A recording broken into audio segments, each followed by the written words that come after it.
What's up, YouTube? This is Too Raw for TV.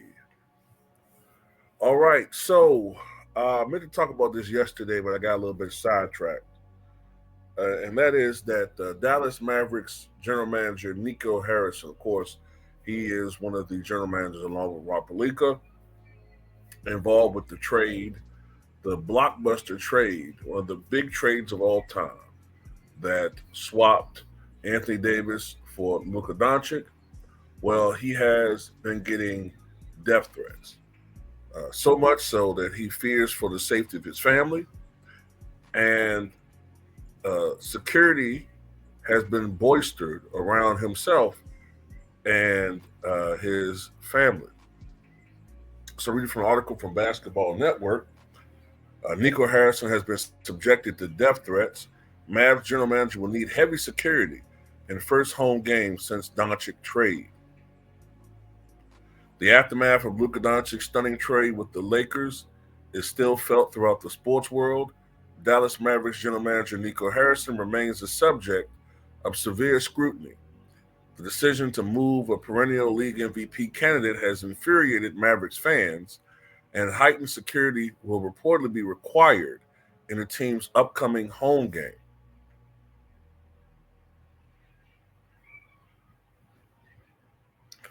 And this thing has gotten to the point where fans have demonstrated publicly, calling for the firing of Nico Harrison in the aftermath of the Luka Doncic trade.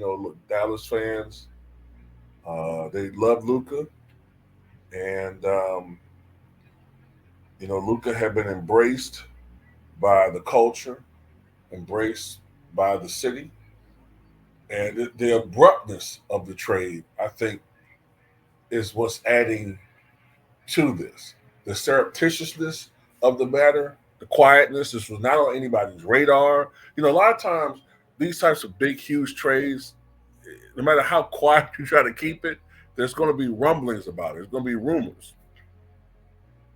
You're going to see blogs, at least, talking about, there's just whispers. You might hear stuff like that. This came out of the entire total blue. You know what I mean? And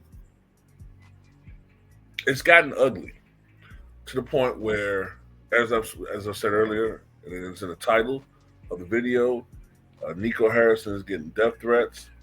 Supposedly on social media, I think it's Discord, somebody or some persons leaked his home address out. So obviously, if you're going to do that, then people are intending to try to do something. This is from ESPN's Tim McMahon. This is a heartbroken franchise and fan base. Or actually fan base. And there have been some very unfortunate developments regarding that anger. Nico Harrison has been subjected to death threats.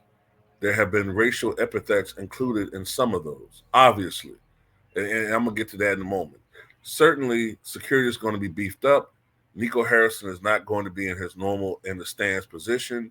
There's no reason to subject him to that kind of a security risk. So that has been an unfortunate part of this whole storyline. Obviously, the fans' anger, hey, they have every right to feel like they got a generational superstar ripped away from them, but clearly lines have been crossed. I've always noticed that whenever there's a situation, right, where people that look like Nico Harrison, right, whenever they're subjected to disgusting, fetid racism, right, and acts of racism, somehow there's always this tendency for pundits to try to get us to understand why they're doing what they're doing. Well, yeah, it's terrible, but you gotta understand. You gotta look at it from our perspective. You gotta look at it from their perspective. I'm not looking for anything. This is sports, man. Yeah, anger is one thing, but when you start using racial epithets and threatening people, there's no justification. There's no explanation for that.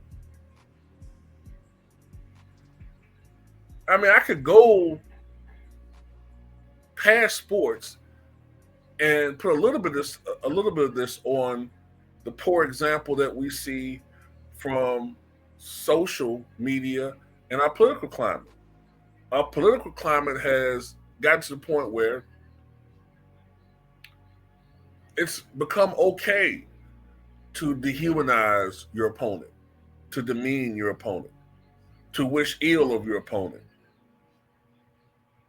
and to inflict potential violence on your opponent vis-a-vis the so-called grand insurrection, right?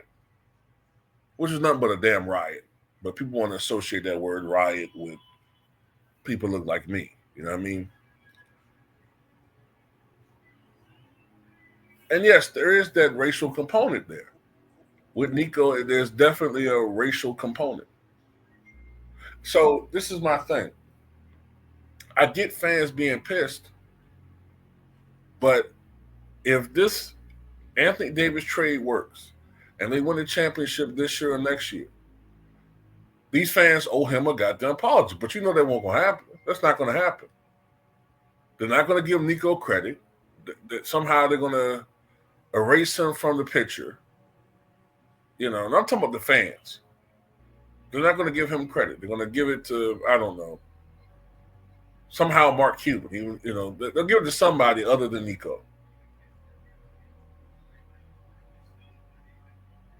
Somehow, you know, I guess they'll give the credit to Rob Pelinka. You know, Rob, you know, he's the one that saw that, you know, Anthony Davis would be great for Dallas. And he's the one that acquiesced to the trade. You got to give credit to Rob Pelinka here. Rob Pelinka, you know, he gave up that valuable asset of Anthony Davis, and Anthony's been like a modern-day Wilt Chamberlain. I mean, it's just unbelievable how this guy's been playing. You got to give credit to Rob Pelinka. A little bit to, I guess, Jason Kidd, but Rob Pelinka definitely. But yeah, man, these fans are insane, man. I mean, we go through this on social media. We go through it on social media. The way that they threaten us, Dreamers Pro. You know what? If y'all don't know what happened to him, Dreamers Pro got threatened by some idiot who literally pulled a blinky out, threatened him not to come to California because Dreamers Pro don't have LeBron in his top five. Can you believe that? Do you understand the Neanderthal-like thinking process for you to even think like that? He ain't got LeBron, my favorite player, in his top five. Therefore, I'm gonna do something to him. You got to be the most intellectually and emotionally immature person on planet Earth ever. But that's another problem in our society. People are emotionally immature. Intellectually, they might have knowledge, but emotionally, we've become progressively more and more immature. I would say since the baby boomer generation. Each generation has become more and more emotionally immature. Look at all these 40 and 50-year-olds running around social media acting like teenagers. What are you talking about? 50 Cent, who got to be about 50 now. What are you talking about? Charleston White, who's in his mid-40s. You know, Whack 100. All these guys in their 40s and probably pushing 50, acting like teenagers, acting like 20-year-olds. Ridiculous. But anyway, that's all I got to say about it. Tell me what you guys think. I wish them the best. Gotta go for it.